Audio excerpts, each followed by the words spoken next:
जय हिंद साथियों, आजाद defence academy Ujjain के यूट्यूब चैनल पे आप सभी का स्वागत है। आज अपन करने जा रहे हैं 14 तारीख के जो है फर्स्ट यानी जीडी और टेक्निकल दोनों का एनालिसिस।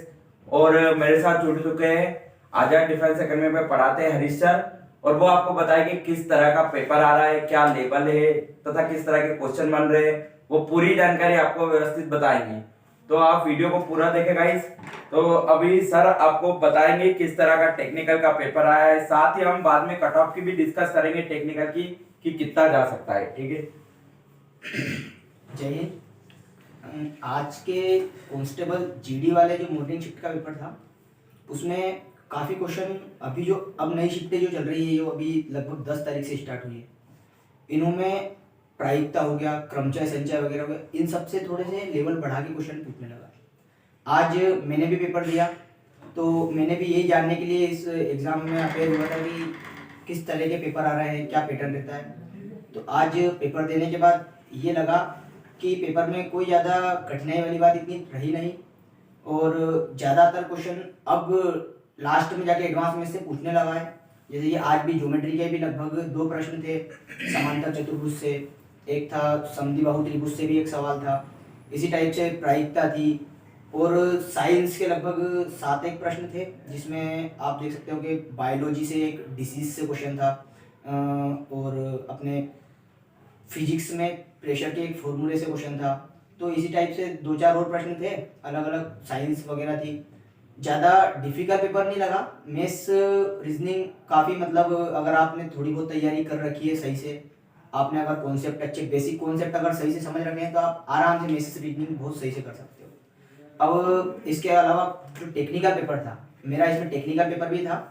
तो टेक्निकल पेपर के अंदर ये देखा गया कि टेक्निकल के अंदर ज़्यादातर क्वेश्चन फिजिक्स में लाइट चैप्टर हुआ या फिर अपना जो भी इलेक्ट्रिसिटी हुई, इनसे ज़्यादा क्वेश्चन आए। जैसे कि इलेक्ट्रिसिटी के मैग्नेटिक इफेक्ट हुए, या इलेक्ट्रिसिटी के अपने हीट इफेक्ट हुए, हीटिंग इफेक्ट ऑफ इलेक्ट्रिसिटी पे जो हीट इफेक्ट होता है, ये सारे इनसे काफ़ी क्वेश्चन बने थे। इसके अलावा जैसे कि आप सीरीज कॉम्बिनेशन होता है, अपना पैरेलल कॉम्बिनेशन होता है, इन सब से भी काफ़ी लगभग 2 या 3 न्यूमेरिकल इनसे बने थे। अब इसके केमिस्ट्री में देखें तो केमिस्ट्री में अपने जो सॉल्यूशन वाला विलियन वाला जो चैप्टर आता है, उस वाले चैप्टर से भी काफ़ी 2 प्रश्न लगभग थे केमिस्ट्री में। और पीरियोडिक टेबल से था लगभग, जैसे कि आयोनाइजेशन एनर्जी वगैरह से 2 प्रश्न थे। इसके अलावा रदरफोर्ड के परमाणु मॉडल से था क्वेश्चन, 2 क्वेश्चन रदरफोर्ड के परमाणु मॉडल से थे। तो इस टाइप से कई सारे ऐसे प्रश्न थे जो टेक्निकल पेपर में भी, जो आपने नॉर्मल अगर चीज़ें पढ़ी हुई हैं तो आपका अच्छा बन जाएगा। फिर उसमें अगर मैथ्स की बात करें टेक्निकल पेपर में, तो टेक्निकल पेपर में मैथ्स का लेवल काफ़ी अच्छा रहा। मैथ्स में उनने सबसे ज़्यादा अगर कोई चीज़ मैंने देखी पेपर में, तो वो लगी थी मेरे को कि एपीजीपी वगैरह जो होती है, कि अर्थमेटिक प्रोग्रेशन हुआ, ज्योमेट्रिक प्रोग्रेशन हुआ। आज एक क्वेश्चन एचपी पे भी था, वो जो हरात्मक श्रेणी जिसको बोलते हैं, उससे भी एक प्रश्न था आज। इसी टाइप से एक आपने क्रमचय संचय के जो बेसिक कॉन्सेप्ट है, जैसे कि एनसीआर वाला जो बेसिक फॉर्मूला है, उस फॉर्मूले के बेस पे आज 2 प्रश्न थे। और आप देखो तो इसमें अपने थोड़े बहुत एक्सेलरेशन से भी मैथ्स में ही मिले थे। मैथ्स में फिजिक्स का क्वेश्चन होता है वैसे एक्सेलरेशन का, लेकिन वो मैथ्स टाइप से पूछा गया था, न्यूमेरिकल बना के। और वो शुरुआती पार्ट में था, मतलब जिस सेक्शन में मैथ्स चल रही थी उसी सेक्शन में पूछा गया था। उसके अलावा प्रायिकता चैप्टर जो है, वो टेक्निकल पेपर में भी बहुत बढ़िया तरीके से पूछा गया। कई सारे प्रश्न ऐसे थे जो आप दिमाग से अगर आप सोच समझ के करो तो आप कर सकते थे, जबकि कई किताबों में वो प्रश्न नहीं है। टेक्निकल पेपर में मैथ्स का लेवल थोड़ा हाई था, जिसमें कि मैथ्स में आप देखोगे तो कई चीज़ 12th की भी आई थी। लगभग एक क्वेश्चन मैट्रिक्स का भी था उसमें, कि जो 12th में अपन 11th में मैट्रिक्स वगैरह पढ़ते हैं, उससे भी एक प्रश्न आ गया था। बाकी ज़्यादातर वैसे तो उसमें अपना जैसे क्वाड्रेटिक इक्वेशन से 2 प्रश्न थे, क्वाड्रेटिक इक्वेशन में डिटर्मिनेशन से रिलेटेड 2-3 प्रश्न थे। तो इस टाइप से हो गया था। बाकी और भी चीज़ें थी। और टेक्निकल पेपर में आपको अगर अच्छा स्कोर पाना है, तो आपको थोड़े जो एडवांस मैथ्स के चैप्टर हैं, जैसे कि बता देता हूँ मैं लगभग 5 एक चैप्टर के नाम, जिससे आप आराम से क्वालिफाई कर सकते हो टेक्निकल चैप्टर। सबसे पहला चैप्टर है अपना एपीजीपी, अर्थमेटिक प्रोग्रेशन और ज्योमेट्रिक प्रोग्रेशन की जो होती हैं, वो वाले आपको देख के जाना है। इसके अलावा क्रमचय संचय काफ़ी अच्छे से आपको बेसिक कॉन्सेप्ट इसके पढ़ने होंगे। फिर इसके बाद एक होता है अपना प्रोबेबिलिटी वगैरह। तो प्रोबेबिलिटी में आपको, प्रोबेबिलिटी जो अपना नॉर्मली जो अपन बुक में पढ़ते हैं, वो आता है अपने कोइन पे बेस्ड या डाइस पे बेस्ड या कार्ड्स पे, ताश के पत्तों पे बेस्ड वाला। लेकिन इन सब के अलावा भी आपको कोई चीज़ें समझ वाली चीज़ें जो होती हैं वो पढ़नी पड़ेगी। जैसे कि आज भी कई सारे प्रश्न थे कि कोई महिलाएं हैं, बाजार में लगभग 5 दुकानें सोने की हैं, 3 महिलाएं अगर सोना खरीदने जाती हैं तो कितने अलग अलग तरीके से सोना खरीद सकती हैं। फिर जैसे एक परमुटेशन से था कि परमुटेशन में कि एक स्पेलिंग दे रखी थी, उस स्पेलिंग में उनने लगभग 9 वर्ड की स्पेलिंग थी। उस स्पेलिंग को उन्होंने बोला था कि टी से शुरुआत हो हमेशा, लास्ट में हमेशा एन आए, तो उसको कितने तरीके से अरेंज किया जा सकता है। तो ये अरेंजमेंट पे थोड़ा, परमुटेशन कॉम्बिनेशन पे इन पे थोड़े क्वेश्चन थे, तो ये आपको अच्छे से करके जाना है।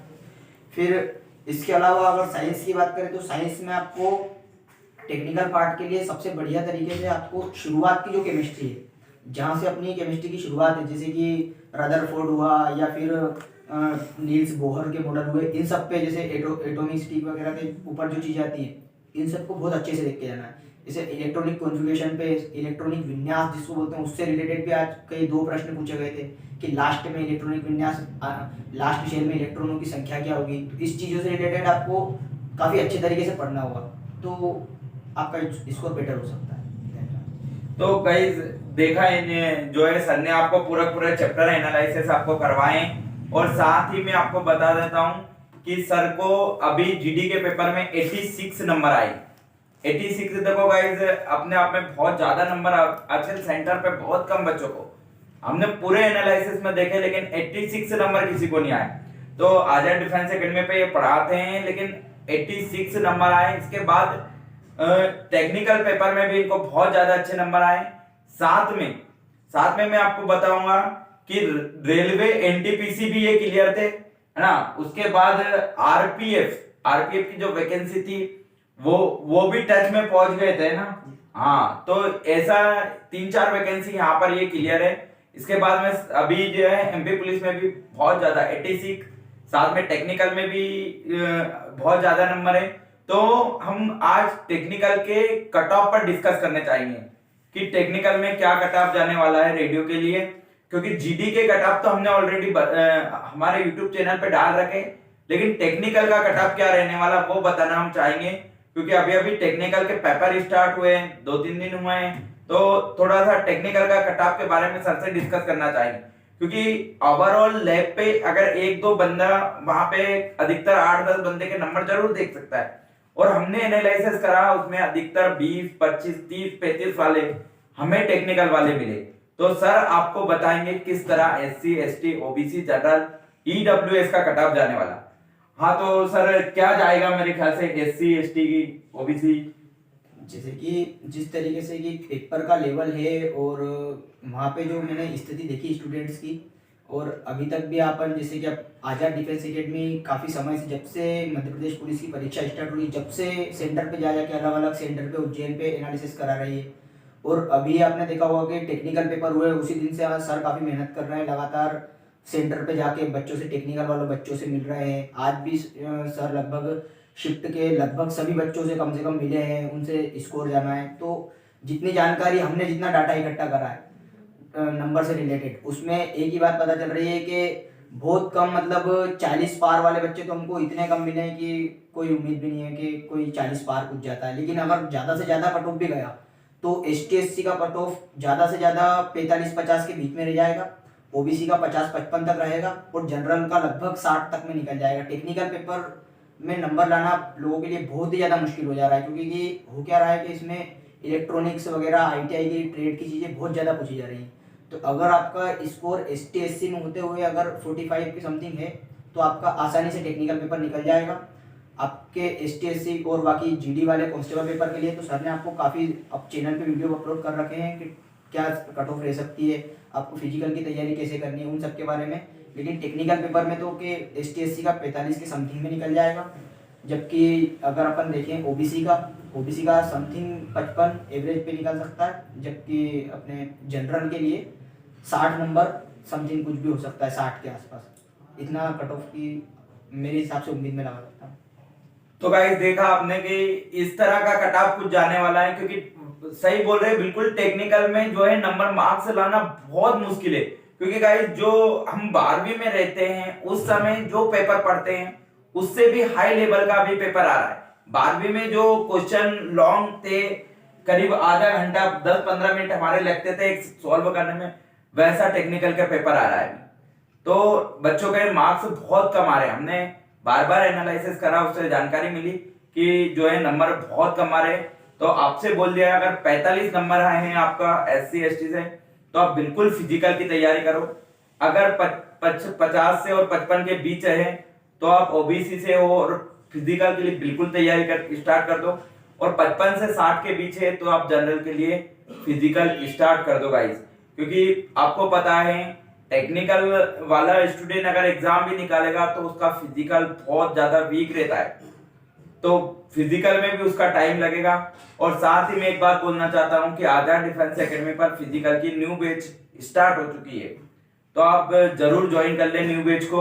और साथ में मैं आपको बोल रहा हूं कि चैनल को सब्सक्राइब कर लें और वीडियो को लाइक करें और ज्यादा से ज्यादा शेयर करें गाइस। और साथ ही इस पर हम क्लास की भी वीडियो अपलोड करेंगे, तो आपको हमारे चैनल से निश्चित ही फायदा मिलेगा, इससे नुकसान आपको नहीं मिलेगा।